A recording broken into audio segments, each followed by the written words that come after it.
Now back to Just Energy Radio with Dr. Rita Louise.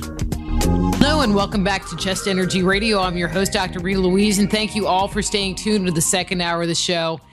We are going to have such a good time. We're going to be speaking with my really good friend, Anthony Sanchez, about ghosts, extraterrestrials, and spirit communication. Just Energy Radio is brought to you by the Institute of Applied Energetics. That's www.appliedenergeticsinstitute.com, where you can jumpstart your intuition today by downloading their free 50-page guide. That's www.appliedenergeticsinstitute.com. Let me tell you a little bit about Anthony, and we will get him on the air.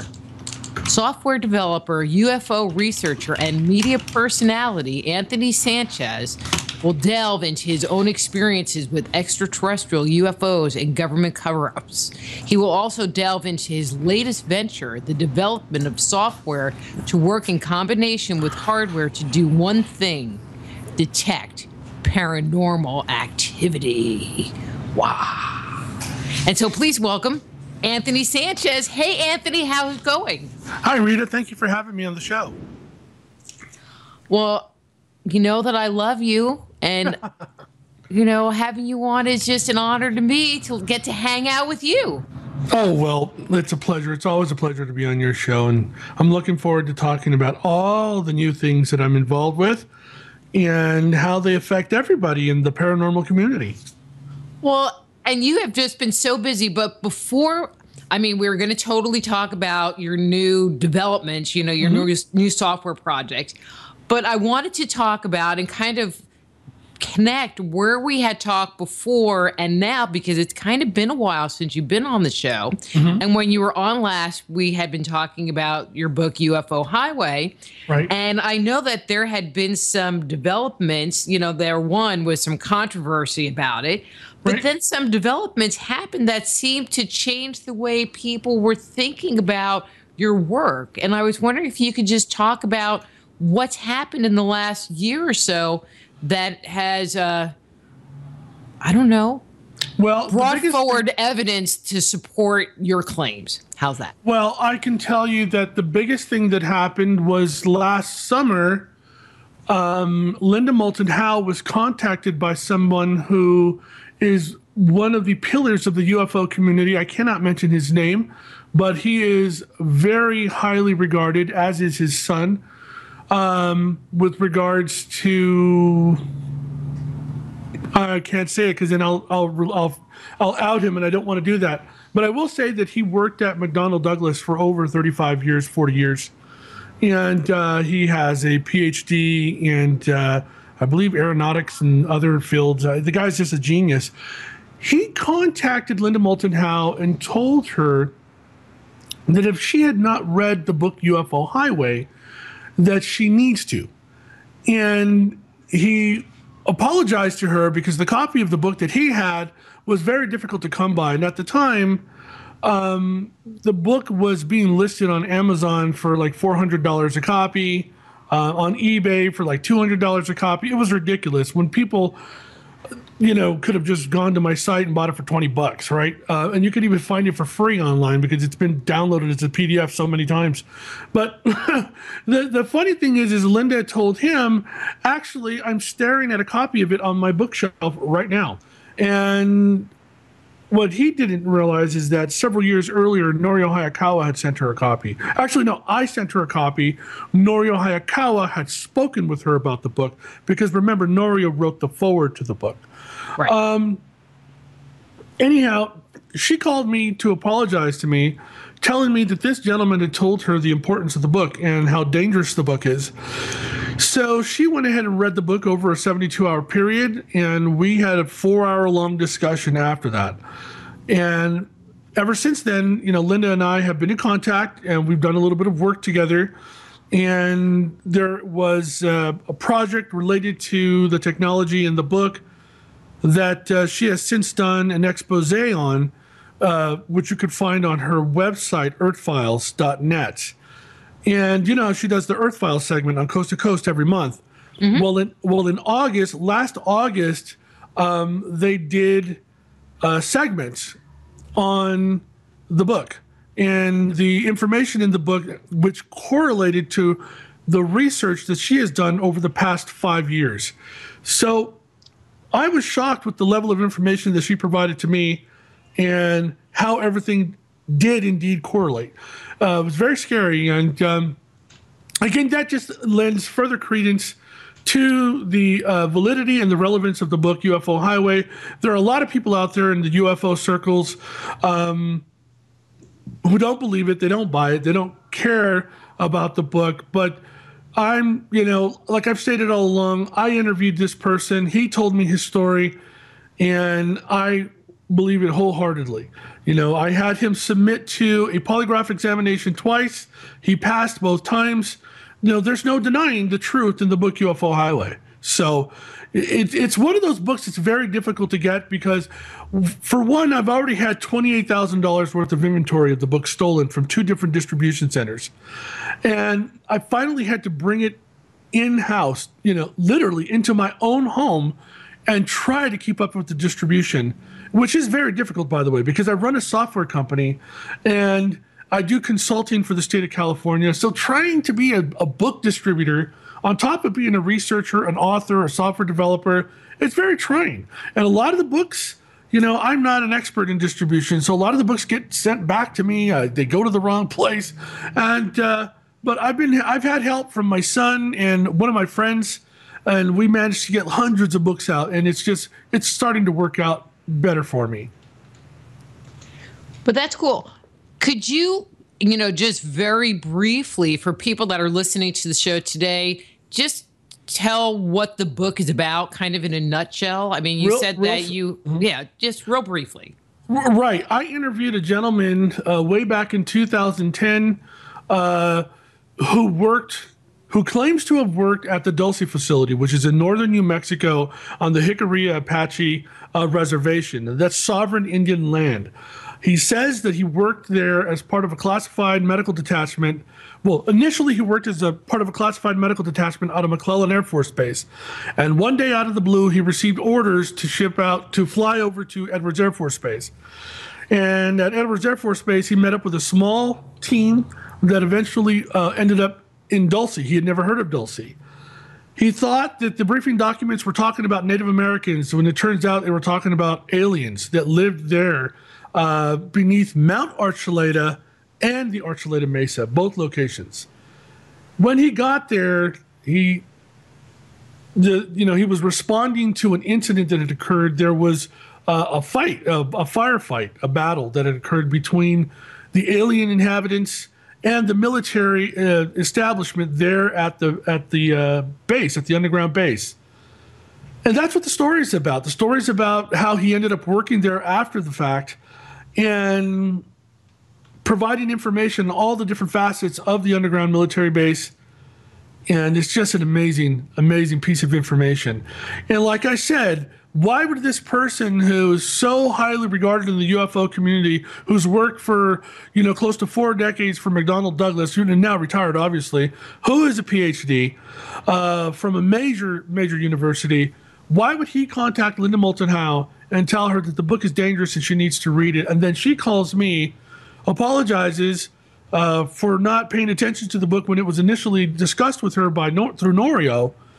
And but now I'm working with her. If you could find lots of information on not just the book but additional black projects that have resulted because of the technology that is coming out of Dulce, New Mexico, at her website earthfiles.net. It's amazing stuff. And I keep telling people, there is something going on in northern New Mexico that we know very little about, and it needs to be investigated. Luckily for me, Norio Hayakawa and I are friends again. We had a little, I don't know why we lost contact. It was a Facebook thing, but he's such an amazing person. I have so much respect for him. And I think the pressure was getting to Norio from a bunch of people. And he finally just decided to kind of just, go away for a little bit or whatever. But he's back. He's a wonderful man. And I'm so proud to have a friendship with him. And I love Norio because of his skeptical nature. He's very skeptical when it comes to places like Area 51 with regards to an alien component, and Dulce. Dulce, New Mexico. But, it's people like Norio that have, demonstrated to me that, there are, in fact, top secret, black budgeted military locations that are underground, like in Pico Rivera, Pine Gap in Alice Springs, Area 51, the S4 facility, and New Mexico, Dulce, New Mexico. So, and then there's the Cabazon Indian Reservation in Southern California. I mean, there are places that are connected to the government, via a black budget that's, advancing the military-industrial complex. And this is what, that's part of what I research. It's funny because the paranormal stuff that I have resulted as a fact of through an application that I was developing to take to Area 51. That's a whole nother story. A whole nother story. Since its release, has any new information come out regarding underground bases or the reptilian influence? I know that since your book came out, I know that my level of understanding of what is going on around the world has been increasing, even though it still blows my mind. But what have you uncovered that blows your mind? Through a series of interviews with hundreds of people, I have managed to synthesize much more data that points to the reality of a gray alien, presence on this planet, having to do with these underground facilities. I have never really been a big proponent of the reptilian aspect to this, but I have received so many emails, so many Skype calls, private messages through Facebook of people that have had personal experiences with a reptilian presence, with a reptilian, I don't know how to judge that. I don't know how to quantify that information. All I can say is that these are credible people. We're talking about doctors, attorneys, people that work for their local government, people that work in Fortune 500 companies. Quite amazed, actually, at some of the people that have contacted me with regards to, them being abducted by greys or being visited and impregnated by reptilians. I mean, it's very, very, shocking to me how credible these people are in their daily lives. Yet there's that level of questionability with regards to the information they're providing. How do I quantify it? And, ultimately at the end of the day, when I walk away, it's like, okay, I can't deny what these people are saying. Something is happening to them. It needs to be researched. And that's what I'm doing. That's what I do. Right now, I'm providing Linda Moulton Howe with information with regards to a project. If you recall, I was going to have another book come out called Project Leonid. And Leonid was an acronym that stood for Low Earth Orbit Nanosatellite Interceptor Defense. That was way back in 2011. Okay, I was talking about stuff that since that time has prompted congressional hearings. For instance, I went onto the radio with Jerry Pippin, may he rest in peace, I miss him so much, with Jerry Pippin and Mel Fabregas 1 week before the mainstream media announced that Professor Philip Carver and his students had conducted a 2-year survey and discovered that there was 3,000 miles of underground tunnels in China. Well, I reported, based on the information that was given to me by this retired United States Air Force colonel, that there were indeed 3,500 plus miles of state-of-the-art underground facilities that were magnetically shielded, electronically. Oh my God. That they were grounded and magnetically shielded. State-of-the-art facilities, living facilities. And the way he puts it, for whoever can afford to live there. Why would anybody want to live there? Well, the general consensus is that something huge is going to happen someday. Back then, we were all thinking, oh my God, it's 2012, December 21st. Well, electronically grounded, magnetically shielded, state-of-the-art living facilities. It's kind of like the movie 2012, The Arks. Think about the people who were paying $1 billion a ticket to get onto those arks. That's the scenario that's being painted for me by the people in the know. So it's kind of funny that 1 week before the mainstream media was out, my information was already out on the non-mainstream media through 2 separate shows. And a full-blown congressional hearing resulted in the information, because of that information. And by the way, let us not forget that Professor Philip Carver was a former Pentagon specialist. He was an analyst in multiple areas. So, do you think the government or whoever, we'll just say those people, the powers that be, are planning on doing something that would require having all of these underground bases, underground tunnels, underground facilities? Because you're talking about China. I know that there are all kinds of, tunnels underneath the United States. We know that there are tunnels all in South America. We know that there are tunnels in Europe. I mean, we know that there are tunnels everywhere. And so do you think that there is something coming down the pike, a quote unquote natural disaster that might wipe out the surplus population? Or funny, you remember Jay Weidner? Mm-hmm. Jay and I, back in 2012, were having a conversation, and he was just blown away with the information that I was providing him.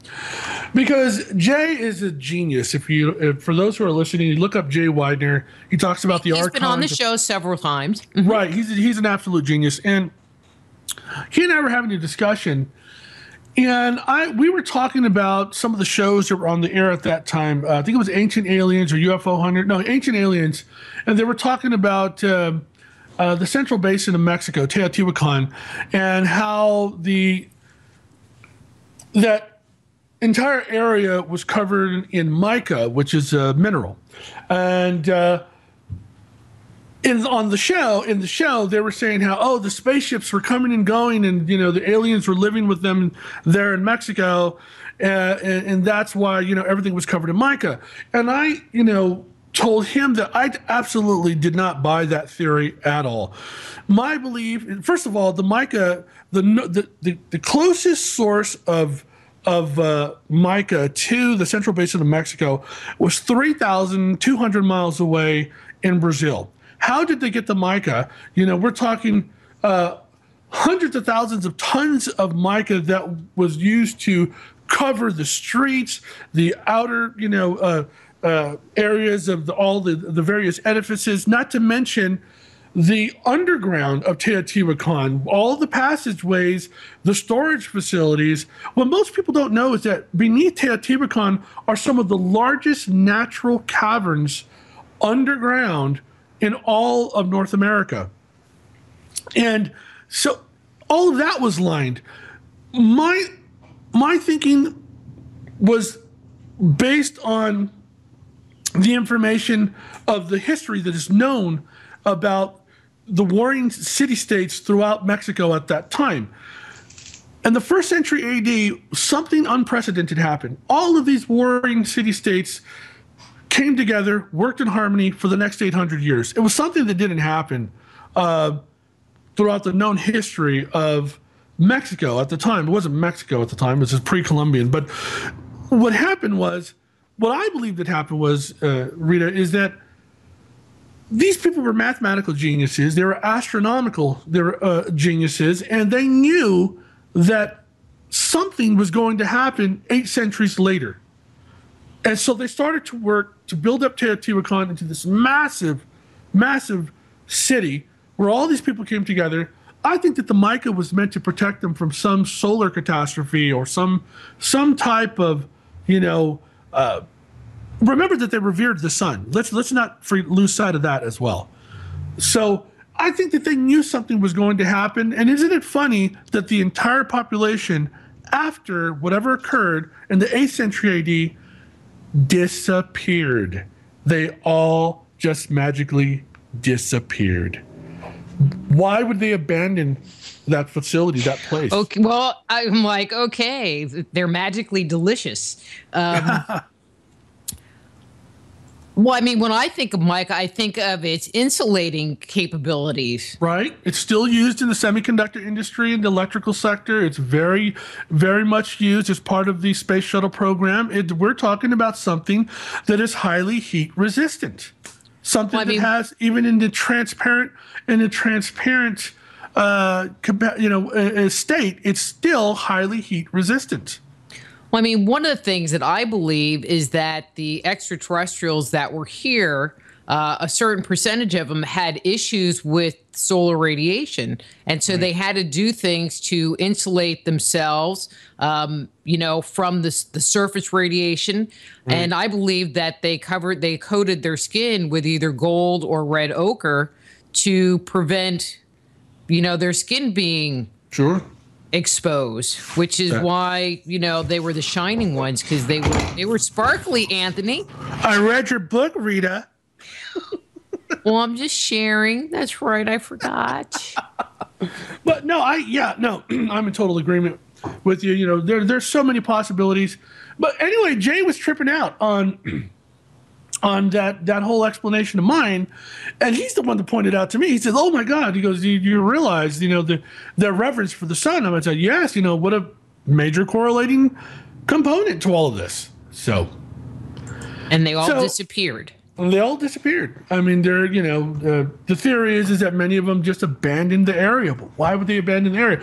Yes, there's a lot of people that talk about, oh well, the area itself could no longer potentially sustain crops, that they over cultivated the land. There's that theory, but I tend to think it has something to do with the fact that they imported somehow, all this mica and layered their entire city with it, above ground and beneath the ground. It's kind of strange. Well, and if there was something that happened there, that had to do with the solar thing, it might have burnt up the soil so that the soil wasn't any good to grow anything with. True, that's true. I mean, there's lots of possibilities leading up to why they would have abandoned the area. But what did they know? How did they know this? Why did these warring city-states come together at the time and work in relative harmony? Strange. But it kind of makes me think of, like Noah, where he had this advanced knowledge and took action on it. But I think that it is... Right. The aliens were talking to Noah, yes. And that's documented. Right. I'm going to get chewed up on Facebook over that. What? That it's documented? Right. That Noah was talking to aliens, and it was documented.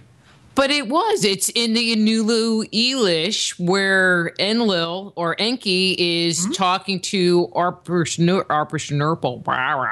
And actually, it's not in that. It's in the Epic of Gilgamesh. It's the Epic of Gilgamesh. Read Wall. Part of the Atrahasis. Yes, I know. Yeah. Anyway. Right. Anyway. Let's shift gears here, because we have a whole other thing we need to talk about, and that is your new project. Anthony, for the past year or so, you've been working feverishly on a new group of ghost hunter apps. What turned you into that direction of addressing ghosts and ghost hunting and detecting ghosts? I have always been interested in the paranormal. Coming from a Latin background, it's just a given that in every household of every family member, there were always discussions of, especially being heavily Catholic, of angels and demons. And when the movies came out in the 70s and the 80s about exorcisms, that just kind of piqued everybody's curiosity. And, having both Italian and Mexican heritage, there's just that heavy Catholic component with all the old stories about ghosts and spirits, and so and very superstitious people. It's just a natural part of my makeup, and so it's intrinsic to who I am as an individual to want to know about that stuff. It's just something that I've always been interested in. Oddly enough, the prototype for my first ghost box was never meant to be a ghost box at all. It was meant to be a tool that I was developing so that I could take to the perimeter of Area 51 and scan a frequency, the ultra high frequency, which through my research of Paul Benowitz and various other people like him, I believe is where radio transmissions of alien communication takes place. So when Bluetooth technology came about, which what it does is it scans the ultra high frequency range. It's the industrial, scientific, medical, industrial high frequency range, which is from 2.402 megahertz to 2.485. Sans 3, which are reserved, so I can scan 79 frequencies. I wanted to be able to listen on each one of those frequencies and detect electromagnetic interference, see if I could pick up on any type of strange communication. What most people don't understand is that in the ultra high frequency, there are no radio stations. There are no music. There's no music being played. You're not hearing anybody talking, but you can hear the distortion effect of electromagnetic interference, which is the same thing as radio frequency interference. So they're one and the same. They're identical. So using a brand new method through programming, I was able to do that, and spent hours, trying to listen on the ultra high frequency for aliens, and or strange encrypted, encrypted transmissions out there in Rachel, Nevada, and in Alamo, Nevada, all along the southern border, the southeastern border of where supposedly the S4 facility is, Area 51. But to my surprise, I realized that my prototype, radio scanner was doing something else. It was picking up strange signals. It was picking up not so much signals as distortions in the electromagnetic interference. So I thought about the paranormal community and how many well-known, ghost hunters and ITC researchers have always postulated that electromagnetic interference could be the cause of spirits or unknown entities, on the other side.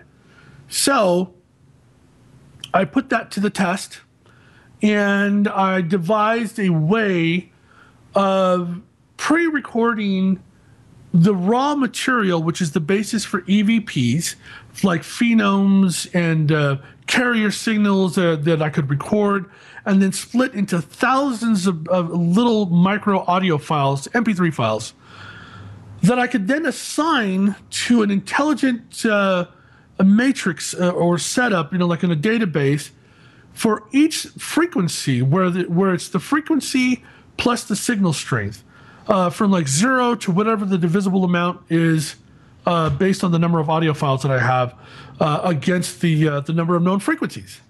And I did that, and lo and behold, the GB1, the Ghostbox 1, was born. And it has now since been sold around the world to thousands of people. After the GB1 came the GB Rift, which is more popular than the GB1. And now I'm working with one of the pillars of the paranormal community and one of the most respected people in ITC, that's an acronym for Instrumental Transcommunication, Steve Huff. Steve Huff has like millions of followers. I mean, it's just crazy. The guy has so many people that follow him because of he's like a spirit magnet. I mean, he literally is like a spirit magnet. He uses, traditional ghost boxes that are analog physical boxes that can scan radio, like the AM and FM stations. And he is able to find, in this maze of audio, he's able to find direct replies from spirits, and he shares those online. And I worked with him to create an app which does the same thing, but with internet radio stations, very much like the one we are talking on now. Shoutcast technology. I can scan shoutcast radio stations and perform ITC research. And the SCD-1 is probably the most popular ITC tool software, in the software category in the world.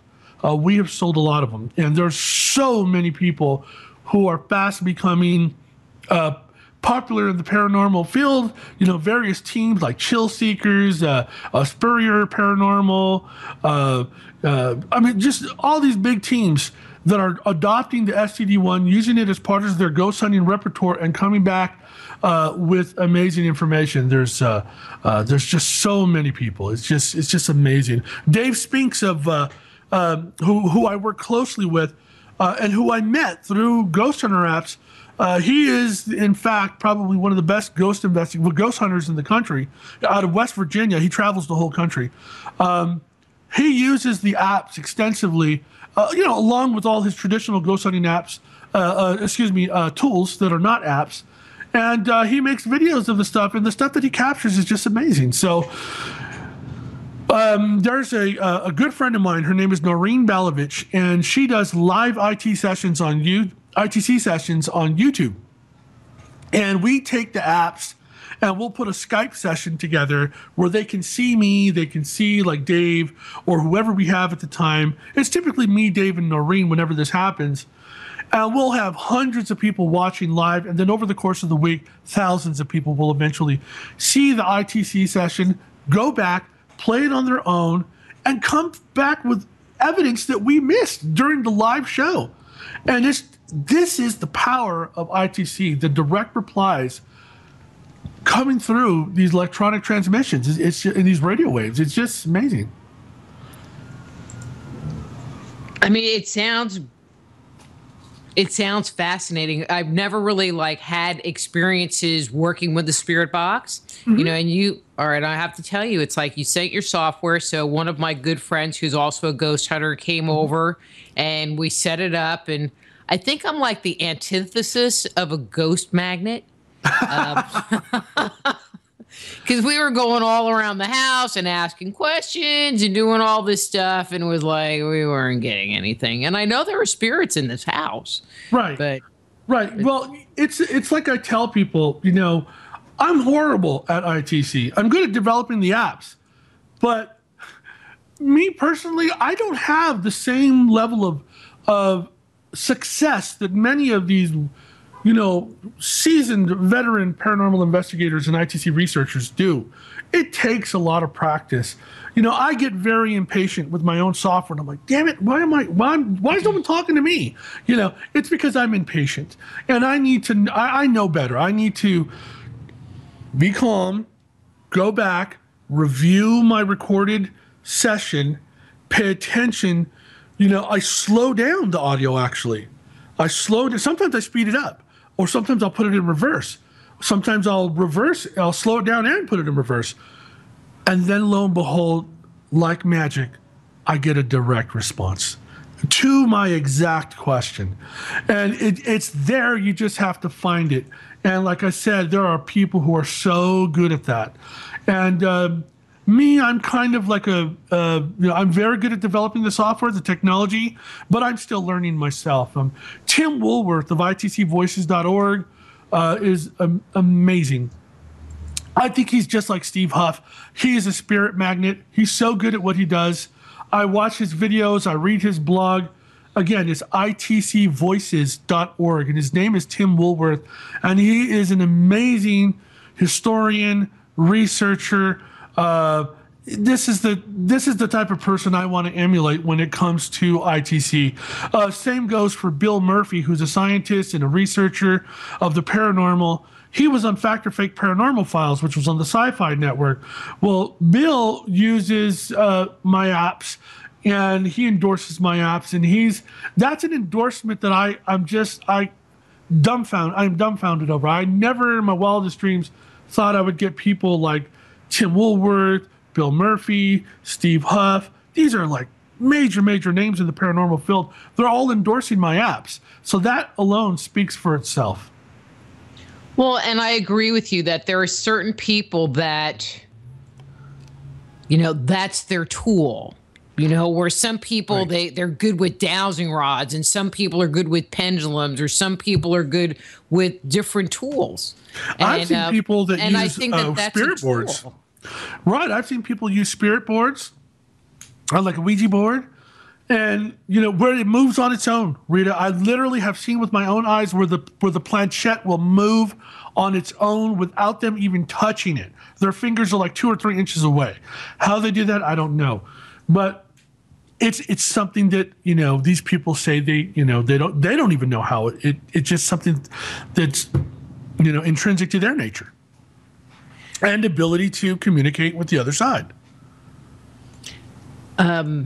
So is this something that anybody can use? I mean, it sounds like it might take practice, but is it something that anybody can get and then start working with?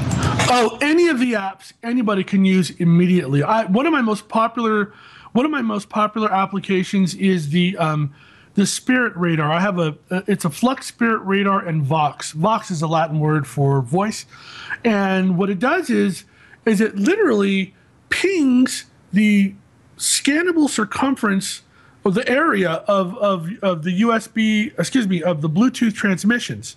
So, or the Bluetooth area, scannable area. So it what it does is it pings from the center outward and back in 360 times. Each instance is for a degree in 360 degree circumference. And each time it pings outward to the edge and then back to the center, it's looking to intercept a electromagnetic interference, which is the radio scanning, which is also happening at the same time. So there's two things happening at once. So there's a ping that is trying to intercept electromagnetic interference. If nothing happens, you see nothing. If that happens, an energy blip will appear at that exact moment at the exact location of the ping, where the ping detects the electromagnetic interference, and that's the energy blip that will appear on the radar. I'm using real scientific principles, real technology, real math to accomplish this. One of the reasons why I wrote an app like that, was to erase the black eye given to the paranormal community by another person who made a ghost radar application that was extremely popular. That you could put on your phone? Right, that they later found out was 100% fake. Somebody was able to look at the source code and they saw that it was pure randomization. It was fake. So it's really sad. I'm trying to undo that type of, bad publicity to the paranormal software community and bring it back to a state where it's respected. And I now have thousands of people that are users of the applications from some of the best teams worldwide. A lot of these people are independent investigators and independent researchers who operate on their own. They're not part of any team. And they do some amazing stuff. They post their videos on YouTube. There are people out there who say that my stuff is fake. It's simply because they don't understand it, or they themselves are a competing software company and are extremely jealous of the quick success that my company has had over the past year. All these major endorsements, all these major paranormal teams, and it's just... It's really sad. I even get caught up in it, getting in these arguments and these debates that are totally unnecessary, and they just detract from the real purpose, which is to erase the negativity of, the bad publicity that came about of these fake apps. So I'm trying my best to undo that. I fight these feelings of anxiety and depression because of all the constant arguing and battling that goes on. And it's just, I want to move forward from that. I want to continue to develop apps. I have a new app that's coming out called the Vocubus, and the Vocubus is a 4-channel ghost box with an integrated radiation emulator, an old-fashioned TV set with the static that you would see, which comes from, the cosmic radiation. That's what you're seeing when you see an old TV. Remember in the old days, the TV, you have the static? That static is actually coming from space. It's actually cosmic radiation that's causing that, and the reception of the television, that's what it's picking up. So I have an algorithm that emulates that. It's really trippy, and I've added imagery as a part of that, which is sort of like imagine like a tarot deck, and these images again are triggered by electromagnetic interference when a specific signal is affected at a specific signal strength, the database knows to look for a specific image to show. So you can see patterns emerge, colors emerge. It's really cool stuff. I'm working on that now. Should be releasing that soon. And but yeah, anybody can use my apps. I mean, right out of the gate. I even have young teenagers who are part of the Ghost Hunter Apps users group on Facebook, who are very interested in ghost hunting. They're using my tools because they're not difficult to use. They're just take a little bit of patience. That's all. With the one that you were just talking about, is there some kind of a sensor that you attach to your computer to collect the data from the ambient air or, from the area? Yeah, excellent question. Absolutely. So you need a Bluetooth dongle or a Bluetooth adapter, which you can buy for like $5 on Amazon.com. Most new laptops and tablets already have Bluetooth built in. It's already integrated into those systems. And there's a little blue icon on all my apps that you can click, which will tell you if your Bluetooth is scanning, and if it's there and if it's scanning. So yeah, that's a great question. And if you have an older laptop or an older tablet or PC, just go to Amazon and buy a Bluetooth dongle, a USB Bluetooth dongle, or adapter for $5. You can get a better quality one for like $20, but I have a little Chinese one for $6.99 that I bought. Works perfectly. So Sky in the chat room wanted to know, do the different colors mean anything? Oh, well, the colors are determined. They're predetermined. I work with a graphic artist, creates all these images that are then assigned to specific frequencies and then the signal strengths within the frequencies. So the colors have nothing to do with like thermal imaging or thermal patterning, anything like that. It's just if a specific frequency is being affected over and over, you'll see that particular image or within the range of images of that particular frequency emerge as a pattern. So that's the purpose of it. Nothing that would be very interesting if you put in, you mentioned tarot cards, if you put in different images and then you were able to train the ghost, which I do believe the ghost can be trained to set up a series of patterns so that they could actually answer your question based on the imagery. And all right, I was having a little psychic moment on you there, Anthony. Yeah, I'm here. Yeah, no. So I have two apps that I'm working on. I have a tarot app and I have a demonology app that address that exactly what you were talking about. So those are new. Those are in development. So those will be released soon. Okay, so I'm just going to make a little commentary on the tarot app. You should base it on the Tree of Life and the different worlds in the Tree of Life because they all correlate to the tarot cards, but the different worlds in the Tree of Life correlate to frequency. Ooh, wow. Yeah. See, I'm going to have to bring you on. I'm going to have to bring you on as a consultant to make sure that I do that right. Okay, we'll do. That would be a fun project. Right. That'd be fun. Because then I think you would actually get some better data. I mean, because this is coming off of ancient wisdom, how they all line up and stuff. So, sweet. But that would be so cool.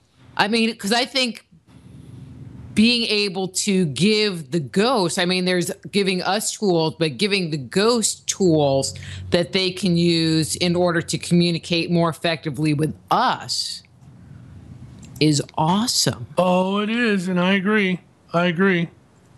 So a lot of tools in development, Rita, a lot of cool stuff coming down the pipe. And I'm going to have to consult with you and get to work on this tarot app. I know so many of the people that are my friends on Facebook who are part of the user group that are friends through my website, by the way, which is ghosthunterapps.com. www.ghosthunterapps.com.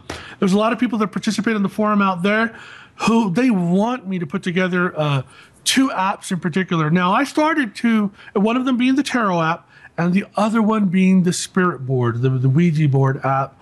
And I started to work on the spirit board app, but it's strange. I started to experience a lot of weird stuff while I was working on that app. I was at a real rough emotional time in my life, so I kind of decided to back away from it. But I started it and I showed it to a few people and they were amazed. So it will be released later this year. Sweet. Yep. Now, aren't you working on a new project or you have a special offer? I know there's like something special coming up. Right. Next week, for 7 straight days, I am going to be working with Connie Willis, who's a guest host on Coast to Coast AM, and Dave Spinks from West Virginia, David Weatherly, who's the author of the Black Eyed Kids and the Strange Intruders books, Steve Huff. We are going to be going to, and Noreen Balovich from Paranormal Zone TV. We're going to be going to multiple haunted locations in California and Nevada to film 3 episodes for paranormalshock.tv. The website is paranormalshock.tv, and it is a really, really fun project. I'm really excited about it. And it's filming next week. All next week we'll be filming there. Everybody's flying into California, driving into California, and then we are on the road doing 3 episodes, shooting for 3 episodes. So our first is going to be at an old pioneer cemetery, which has never been filmed before for television or webisodes, in Lincoln, California. This is the Manzanita Cemetery. It's a very haunted location. I've been there multiple times, and I'm going to be bringing the whole group with me. And after that, we're going to the Georgetown Hotel and Bar in Georgetown, California. Mind you, both of these locations are in gold country, Placer County, El Dorado County. This is where all the old, the old mining towns sprung up, and where all the killings and all the treachery and everything you can imagine that happened during that era happened. After that, by the way, so at the Georgetown Hotel and Bar, we're going to be doing an overnight location and, an overnight investigation, and we have been given unprecedented access to their attic, which is off limits to everybody, but which in the old days was a brothel for the miners and stuff. So, oh God, it's going to be a lot of fun. After that, we're going to Virginia City, Nevada, and the Gold Hill Hotel. We rented a haunted cabin. It's actually an old 2-story house. It was built in 1862. I've been there before. And, by the way, I should mention that Linda Potter, who's a past life regressionist, a psychic, and a good friend of mine, she is also going to be joining us in Nevada. Hopefully, fingers crossed, she should be joining us in Nevada. So, Lynn, I got to tell you, Rita, I had my first major Class A EVP that scared the living hell out of me at that place. It's called the Brewery Lodge. It was built in 1862, and I stayed in this one room, and I left my handheld recorder in there. And when I came back to investigate, just listen to what was recorded, I could hear all of us talking in the adjacent room. We were having like a lunch and conversation. But in my room, I mean, literally, it sounded like somebody picked up my recorder, and this is what it said. I swear to God. Anthony. And I was like, all right, that's like creepy. I'm not staying in this room. I wanted to get the hell out of that house so fast. I was like, I showed it to all 3 of my kids. I showed it to Rick Prestel from MUFON. Everybody that was there at the house. 3 AM Paranormal, Treva and Bill White, a couple that I know from California. They're investigators. Linda Potter was there. This house is just so haunted. Everybody heard it. And during our ITC sessions, our names kept coming up. Mine in particular, it was just freaky. But the first day we got to that house. Hey, Anthony. Yeah. Anthony, we only have like 1 minute. Oh, okay. Everybody go to paranormalshock.tv if you want to learn about the episodes we're filming. And if you're interested in my book, UFO Highway, it's at ufohighway.com. And if you're interested in the paranormal software, go to ghosthunteraapps.com. And Rita, I love you. Thank you so much for having me on your show. Well, I love you too. And I'm just going to put in a little plug. If you want like a whole haunted town, there's Jefferson, Texas, which I live 15 miles away. It's one of the top 10 cities, most haunted cities in the country, and I have access, baby. I got access. Well, we're doing episodes 4, 5, and 6 headed out your way. So that might be in the cards. Okie dokie. Anthony, thank you. Thank you, Rita. Thank you, everybody. All right, bye. Bye-bye. That's Anthony Sanchez. His webpage is UFO Highway, as well as ghosthunterapps.com. And then next week, we are going to be talking to Timothy Wiley about the Lucifer Rebellion, fallen angels on Earth. Until next week, I'm Dr. Rita Louise. This is Just Energy Radio. Be blessed.